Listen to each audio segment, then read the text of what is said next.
नमस्कार श्रोते हो. साहित्य पंढरी या कथाकथन चॅनलवर आज तुम्ही ऐकणार आहात नशीब एखाद्याचे ही कथा. वसंतराव हे निवृत्त शिक्षक होते. मध्यम उंचीला शोभेल अशी शरीरयष्टी, धोतर, पांढरा शर्ट, कोट आणि काळी टोपी असा त्यांचा पेहराव असायचा. आपला देश जेव्हा पारतंत्र्यात होता तेव्हा त्यांनी शिक्षकी पेशा पत्करला होता. वसंतरावांचे वडील हंबीरराव हे तेव्हा न्यायालयात कारकून होते. एका छोट्या गावात ते राहत असत. गोरापान रंग, धारदार नाक, डोळ्यात हुशारीचं तेज, त्यामुळे ते रुबाबदार वाटत असत. आणि ते हाडाचे शिक्षक होते. त्या काळात शिक्षण जास्त असूनही त्यांनी शिक्षकी पेशा पत्करला, तो लहान भावाच्या शिक्षणासाठी. लहान भावाला त्यांना डॉक्टर करायचं होतं. अवघा 40 रुपये पगार त्यांना मिळत होता.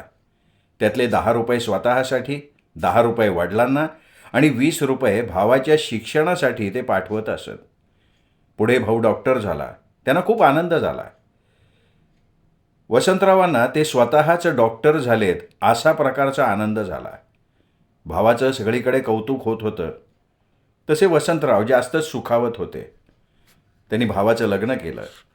थोड्याच दिवसात भावाच्या पत्नीने वेगळं बिऱ्हाड थाटायचा हट्ट धरला. वसंतरावांना खूप दुःखही झालं. तरीही त्यांनी भावाला वेगळं बिऱ्हाड थाटून दिलं, अगदी शांततेनं. भावाला, त्याच्या बायकोला सगळं त्यांच्या मनासारखं त्यांनी करून दिलं. वय वाढत गेलं. त्यांची स्वतःची मुलं वाढत गेली. मोठा मुलगा सुधाकर अतिशय हुशार होता. त्यालाही त्यांना डॉक्टर करायचं ठरवलेलं होतं.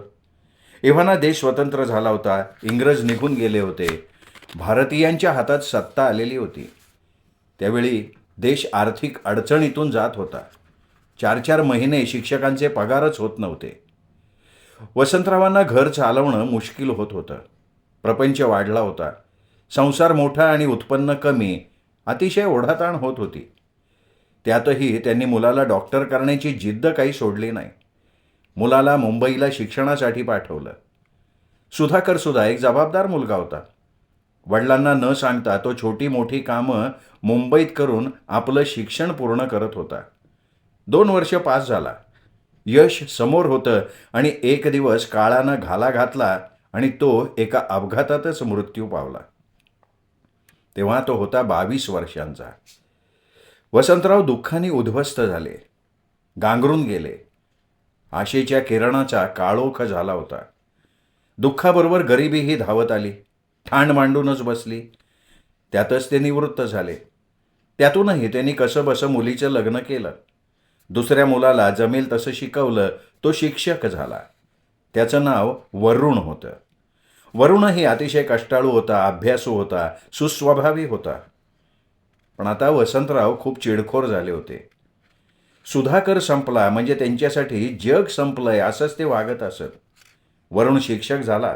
घरात पैसा यायला लागला. वसंतरावांची पेन्शन येतच होती. घरातल्या सगळ्या गरजा पूर्ण व्हायला लागल्या. वरुणला नोकरी लागून 3 वर्ष पूर्ण झाली होती. परिस्थिती आता सावरलेली होती. पण देवानं त्यांच्या आयुष्याचा खेळ मांडला होता. पत्नी अचानक मृत्युमुखी पडली. वसंतरावांवर पुन्हा दुःखाचा डोंगर कोसळला. पत्नीच्या जागेवर ते स्वतःचं घर सांभाळायला लागले. दिवसामागून दिवस गेले, महिने गेले, वर्ष गेली आणि त्यांनी वरुणचं लग्न केलं. सुनबाई घरात आणली. ती रुळली, सावरली आणि मग घरोघरीच घडणारी कहाणी सुरू झाली. वसंतराव पुन्हा पारतंत्र्यात गेले. ताटात येईल ते खायचं, समोर आलेला चहा घ्यायचा आणि शिकवणे घ्यायला निघून जायचं. तापट चिडखोर स्वभावाचे वसंतराव अतिशय शांत आणि संयमी झाले. अबोलच झाले. ते घरात एकटे पडले होते. आज त्यांचा 80वा वाढदिवस. ते शरीरानं तरीही काटक होते. एक सुद्धा गोळी त्यांना नको होती. सगळं निवृत्तीवेतन मुलाच्या संसारासाठी ते खर्च करत होते. सुस्वभावी मुलगा स्वतःच्या संसारात रमला होता. आजचा त्यांचा वाढदिवस घरात कोणाच्याही लक्षात नव्हता. संध्याकाळी ते मंदिरात जाऊन आले. देवाकडे सुखाचं मरण मागितलं आणि घरी आले. ताटात पडलं, ते जेवले आणि झोपायला गेले. त्यांना अतिशय वाईट वाटत होतं. वाढदिवस साजरा झाला नाही याचं नाही, तर घरात कोणाच्याही खिसगणतीतही ते नव्हते याचं त्यांना वाईट वाटत होतं. दुसऱ्या दिवशी वसंतराव सकाळी उठले, रोजच्याप्रमाणे चहा घेतला. तर मुलगा, सुनबाई आणि नातू तयार होऊन परगावी जायला निघाले होते. तुम्ही कुठे जाताय असं त्याने नातवाला विचारलं, तर नातू म्हणाला, आमच्या आजोबांचा आज वाढदिवस आहे म्हणून आम्ही मामाच्या गावी निघालोय. सुनबाईच्या वडिलांचा आज वाढदिवस होता. वसंतरावांच्या बधीर झालेल्या मनावर सुरीचेच वार झाले. त्यांचं मन रक्तबंबाळ झालं. मुलगा म्हणाला, बाबा आम्ही जाऊन येतो, 2 दिवसांनी परत येऊ, काळजी घ्या स्वतःची आणि घरावर लक्ष ठेवा. मुलगा, सून, नातू निघून गेले. वसंतरावांना घर खायला उठलं. ते पटकन खालीच बसले. डोकं दोन्ही पायांच्या मध्ये धरून ढसाढसा रडायला लागले. त्यांना ना शांत करायला कोणी, न समजवायला कोणी. रडून रडून मन शांत झालं. ते उठले, कामाला लागले. स्वतः उभा केलेला संसार, घर, मुलगा, आता त्यांचं काहीच राहिलं नव्हतं. एक नको असलेली व्यक्ती सांभाळल्यासारखं त्यांना सांभाळलं जात होतं. पेन्शन असून सुद्धा ते पूर्ण परावलंबी झाले होते. इंग्रजांच्या पारतंत्र्यापेक्षा हे आपल्याच लोकांनी दिलेलं पारतंत्र्य जास्त दुःखदायी होतं. त्यांची ही अवस्था ते कोणाकडे बोलले नाहीत. मुलीलाही कधी जाणवू दिलं नाही. आपला भाऊ वडिलांना चांगलं सांभाळतो अशा भ्रमात त्यांची मुलगीही होती.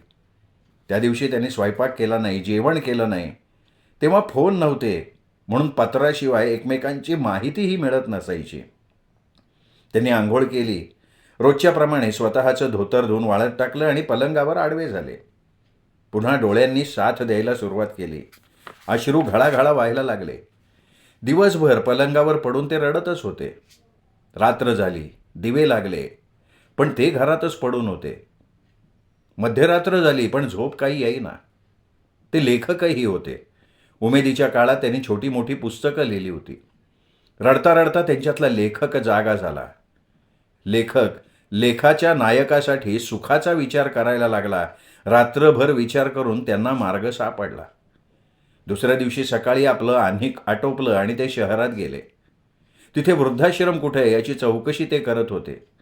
ज्यांना ज्यांना ते विचारत होते त्यांच्या न विचारताही वसंतरावांची समस्या लक्षात येत होती.